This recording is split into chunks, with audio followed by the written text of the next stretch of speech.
اچھا یوٹیوب آج کل بہت چل رہا ہے, یوٹیوب کی ارننگ مولوی لوگ اصل میں اپنے لیے حلال کی بھی ہے, دوسروں کے لیے.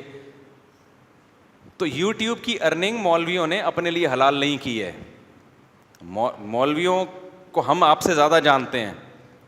یوٹیوب کی ارننگ کا تو ابھی میں دلائل نہیں دیتا, وہ تو میں 20 دفعہ دے چکا ہوں.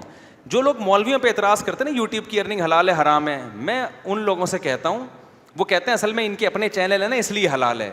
میں بھی یہ الزام لگا سکتا ہوں تمہارا کوئی چینل نہیں ہے نا اس لیے تمہاری نظر میں کیا ہے, حرام. جس دن تمہیں پتہ چلا نا کہ اس کے علاوہ کوئی سورس آف انکم نہیں ہے, سب سے پہلے تم بناؤ گے اپنا چینل. سمجھتے ہو کہ نہیں سمجھتے؟ تو یہ الزام تو ہم بھی آپ پہ لگا سکتے ہیں.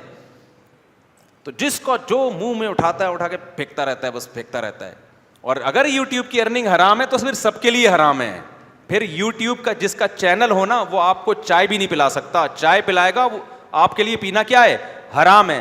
بہت سے لوگ یوٹیوب کی ارننگ کو حرام کہتے ہیں, لیکن یوٹیوبر جب ان کی دعوت کرتے ہیں, ہدیے دیتے ہیں, بڑے تسلی سے ٹھنڈے پیٹوں وہ ہدیے رکھ کے کھا بھی رہے ہوتے ہیں اور ان کی دعوتیں بھی پھوڑ رہے ہوتے ہیں بیٹھ کے. یہ تو منافقت تو آپ کر رہے ہو, ایک طرف ہو جاؤ نا. پھر میں بار بار کہتا ہوں اگر یوٹیوب کے ایڈورٹائز میں عورت آنے کی وجہ سے اس پروڈکٹ کو پروموٹ کرنے کی بھی کمیشن حرام ہے, اس لیے کہ اس میں کیا آ رہی ہے, ایڈ میں عورت آ رہی ہے, حالانکہ اس کا جو ارننگ مل رہی ہے وہ عورت کو دکھانے کی نہیں مل رہی ہے, وہ اس کمپنی کی پروڈکٹ کو پروموٹ کرنے کی مل رہی ہے. عورت کا آنا اس میں ضمن ہے جو کہ غلط ہے, ہم اس کو صحیح نہیں کہتے. تو جیسے شیمپو کی بوتل میں عورت کی تصویر آ رہی ہے وہ بھی تو غلط ہے نا, لیکن دکاندار کو پیسے کس چیز کے مل رہے ہیں, وہ تصویر بیچنے کے نہیں مل رہے, وہ شیمپو بیچنے کے مل رہے ہیں.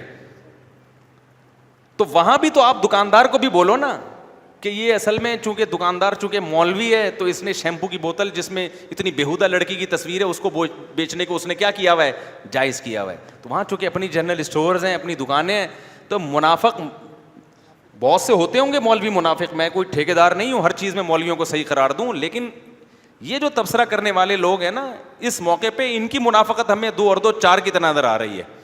تو جیو اور جینے دو لوگوں کو, حلال حرام میں فرق کرو.